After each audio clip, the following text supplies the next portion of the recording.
Bonjour chers étudiants, c'est moi, M. Balanza, formateur en audit stratégique.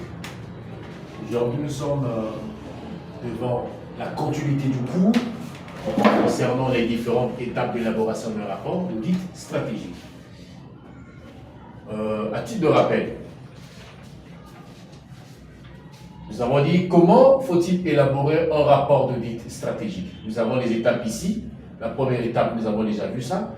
Préparer une couverture, rédiger un résumé exclusif, présenter la terminologie utilisée, présenter le plan d'audit et décrire les faits trouvés, présenter les recommandations et la dernière phase, c'est la conclusion.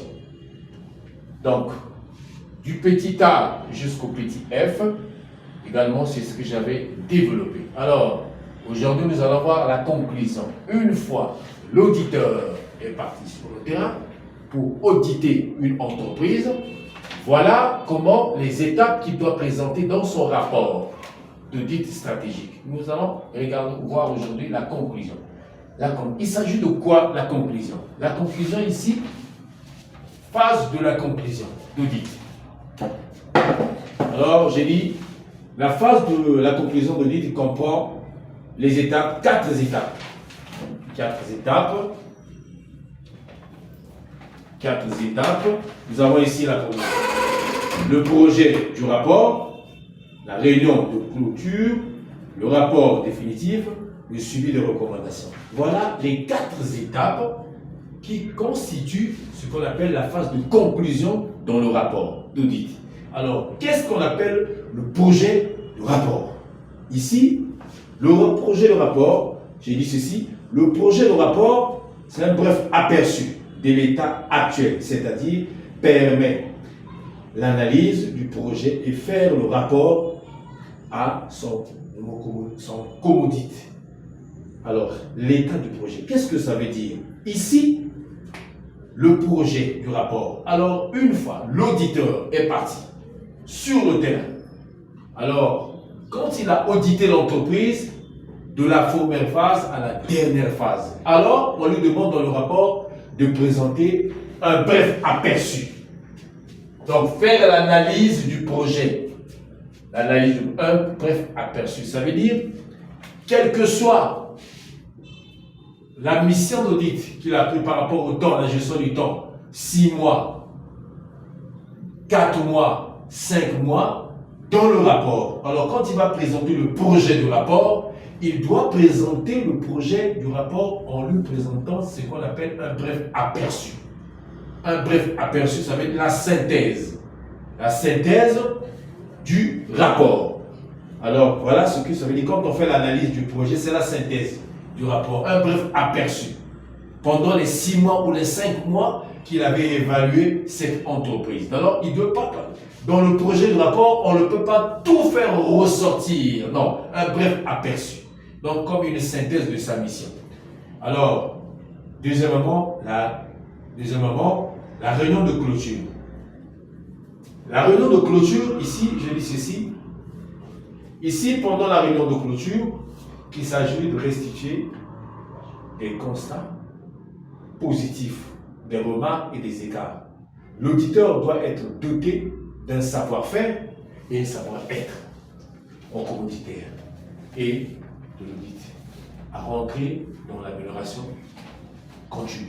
Alors, ici, j'insisterai sur le savoir-faire et le savoir-être. Qu'est-ce que ça veut dire? Pendant la réunion de clôture, alors alors arrive une fois, il a terminé sa mission d'auditer une entreprise et il passe à la phase de réunion de clôture. Alors, dans la réunion de clôture, l'auditeur doit démontrer le savoir-faire. Pourquoi le savoir-faire? Parce que c'est un technicien de la matière.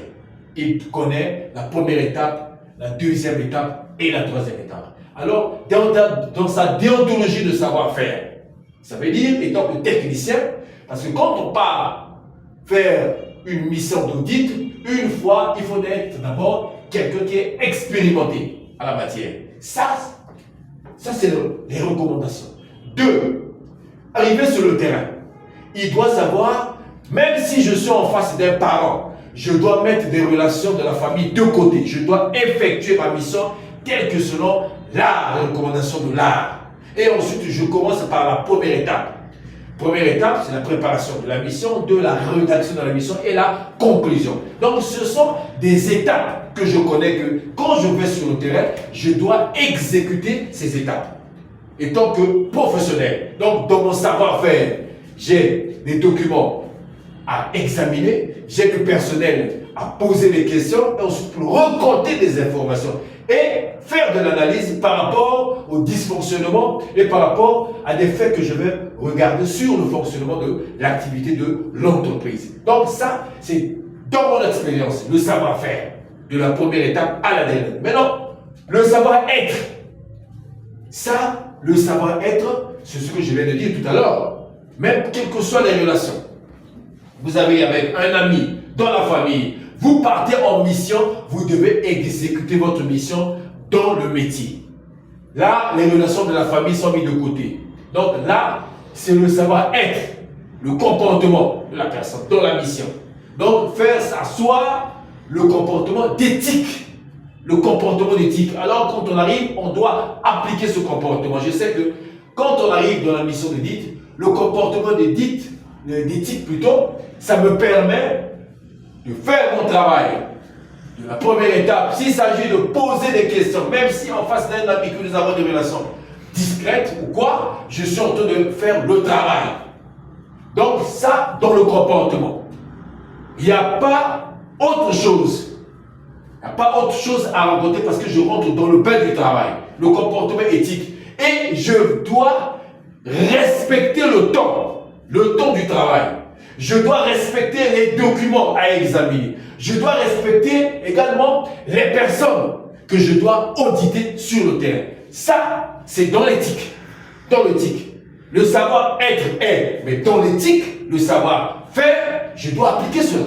Donc tout ça, je dois faire ressortir ça pendant la réunion de clôture. Quand j'ai fini ma mission,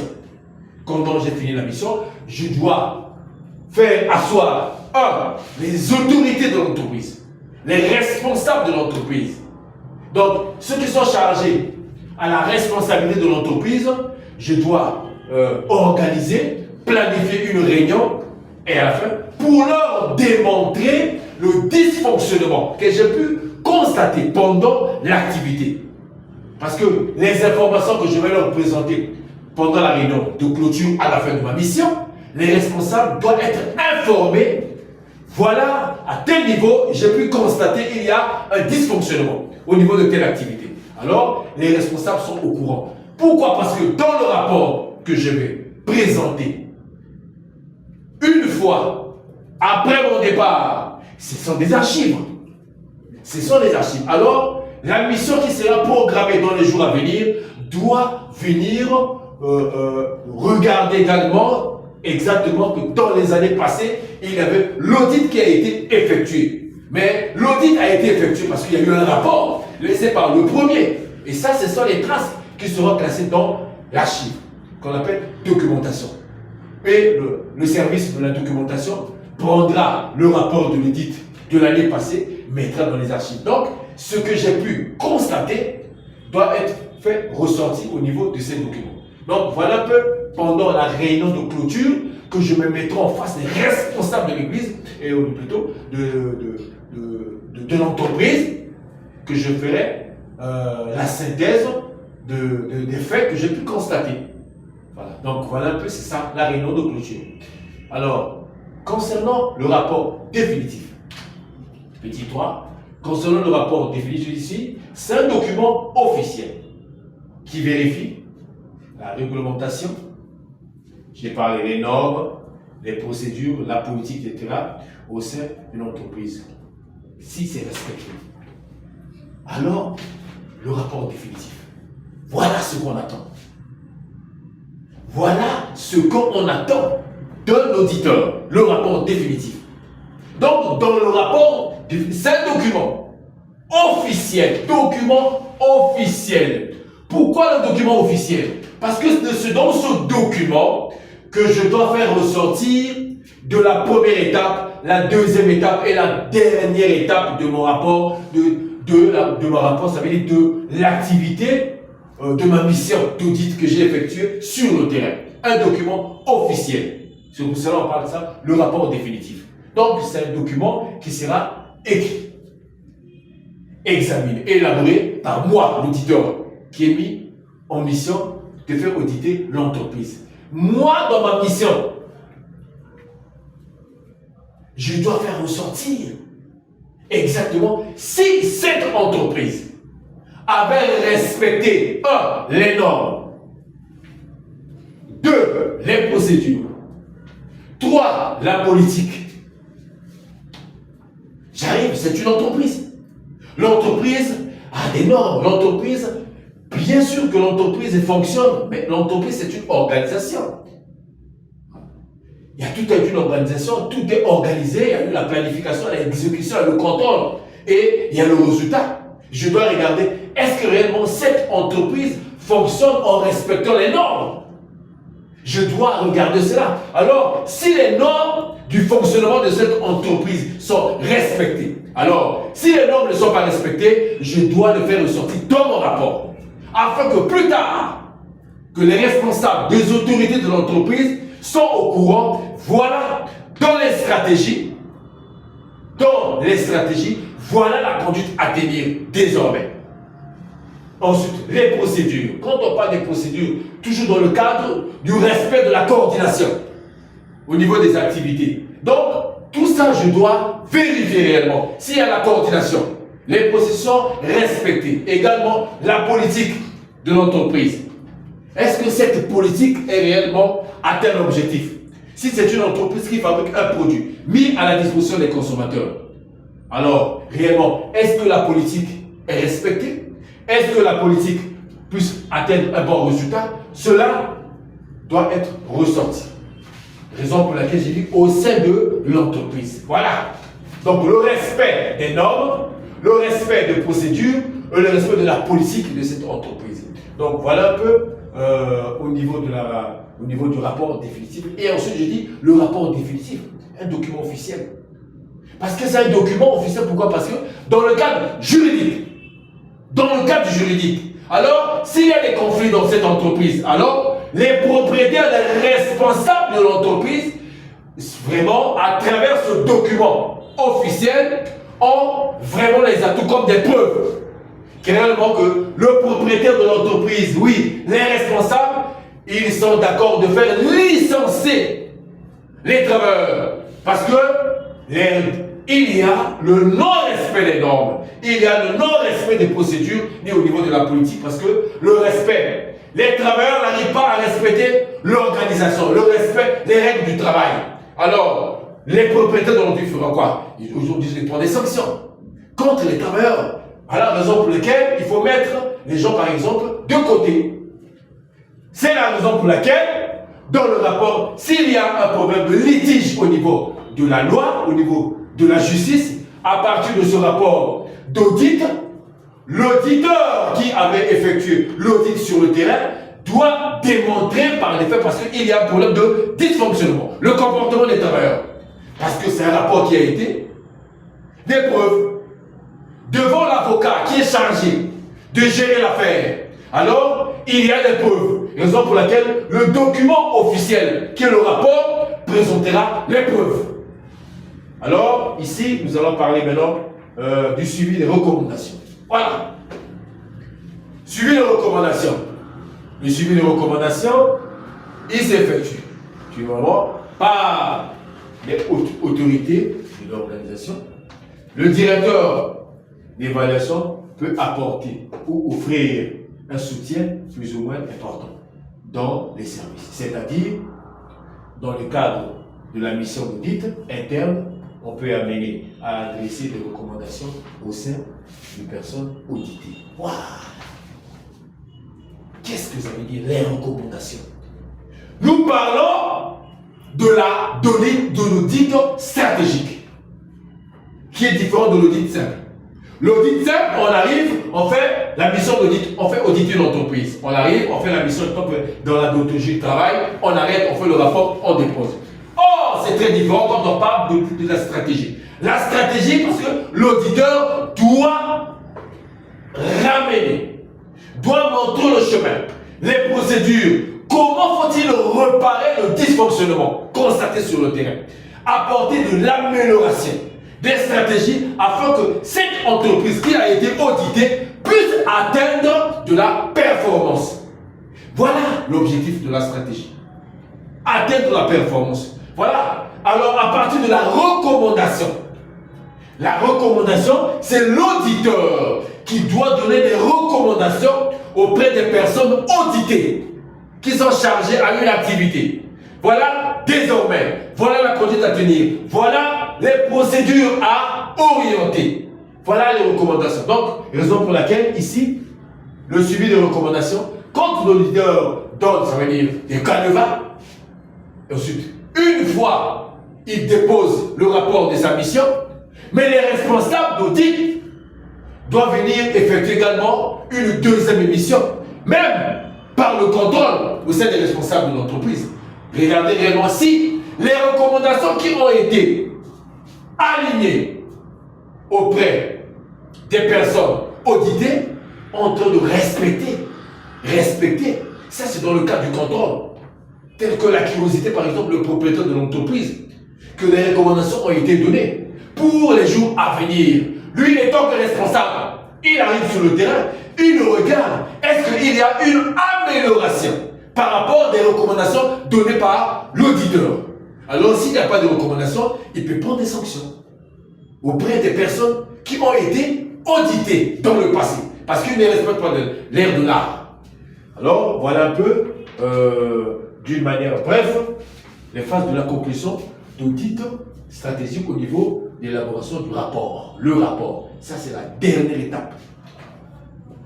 Lorsqu'il s'agit de présenter le rapport d'audit. Nous allons passer au niveau de petit D. Petit D, les risques liés à l'audit stratégique. Dans la définition, nous avons dit ceci. Les risques stratégiques se définissent comme les risques liés au choix stratégique dans le but de s'adapter à son environnement. Qu'est-ce que cela veut dire? Alors, ici, nous allons parler de risque. Pourquoi le risque? Parce que le risque, c'est un facteur que l'auditeur, une fois, on lui a confié la mission d'aller auditer une entreprise, et donc professionnel. Dès qu'il arrive sur le terrain, la première information il doit bien connaître cette entreprise. Comment cette entreprise fonctionne. Donc on parle du fond intérieur, pas de l'extérieur, de l'intérieur de l'entreprise. Donc l'auditeur doit avoir la connaissance interne du fonctionnement de cette entreprise. Comment cette entreprise fonctionne. Et ensuite, quelle que soit la manière que cette entreprise fonctionne, alors dès qu'il arrive, s'il constate qu'il y a le dysfonctionnement des activités, il y a les normes qui ne sont pas respectées, alors l'auditeur doit s'adapter. C'est l'engagement. Je parle de l'environnement déjà. C'est un constat fait. Dès qu'il arrive que non, je suis venu pour auditer cette entreprise. C'est l'engagement. Parce que c'est un processus qui a été déjà mis en place. Ma mission a été dit de venir auditer. Dès qu'il arrive, il constate à l'intérieur, il y a du dysfonctionnement. Les règles ne sont pas respectées. Il y a des problèmes. Alors, par rapport à des faits constatés sur le terrain, alors l'auditeur ne peut pas démissionner de sa mission. Il est obligé de s'adapter à l'environnement dans lequel il se trouve. Regardez le contenu, comment cette entreprise fonctionne. Regardez l'environnement. Dans quel facteur? Sur le plan juridique. Regardez, sur le plan juridique, sur le plan politique, sur le plan social. Donc, l'auditeur doit s'adapter par rapport à cet environnement. Si cette entreprise, sur le plan juridique, ne respecte pas les normes, alors il y a un problème. Il est obligé de chercher à comprendre pourquoi cette entreprise ne respecte pas les normes juridiques du fonctionnement selon la loi.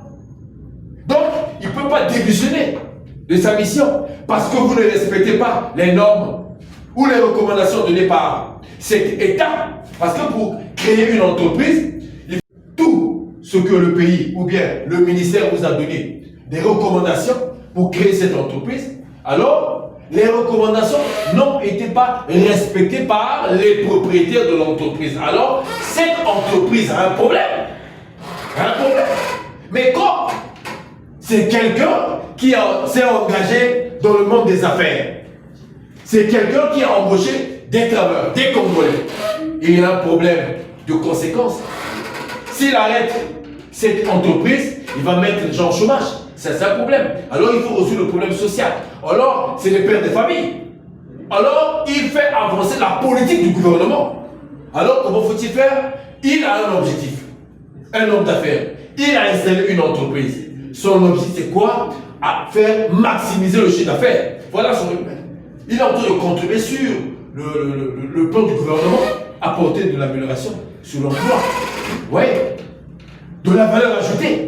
Ce que je peux même dire ça, de la valeur ajoutée. Mais, en regardant sur la réalité, il a demandé auprès d'un cabinet d'audit de venir auditer mon entreprise, regarder qu'est-ce qui ne va pas, pourquoi je n'avance pas, pour améliorer les conditions de mon entreprise. Raison pour laquelle la mission d'audit arrive sur le terrain. Voilà. Alors, mais la personne qui est chargée d'auditer, il constate que cette entreprise ne respecte pas les normes juridiques. Il y a un problème. Il y a un problème.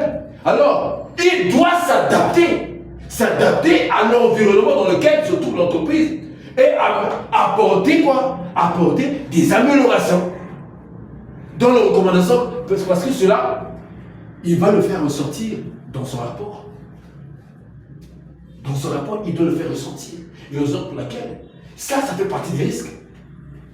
Ça fait partie des risques. Comme étant que professionnel dans le métier, il sait que moi, à partir de ce niveau-là, je suis obligé d'utiliser les stratégies, exécuter ma mission, aller jusqu'à atteindre ma mission jusqu'à la phase finale. Il ne doit pas démissionner. Il ne doit pas dire, appeler les responsables de l'entreprise, voilà, vous n'êtes pas en règle, voilà, je ne peux pas effectuer cette mission, voilà, il donne des raisons. Non, et tant que professionnel, il est déjà averti. Voilà. Donc, d'une manière bref, voilà un peu le contenu que nous allons continuer prochainement dans le cours. Et ensuite, maintenant, la partie que nous allons aborder à propos du risque concernant le guide stratégique. Alors, s'il y a des questions chez les étudiants, je suis toujours à votre portée.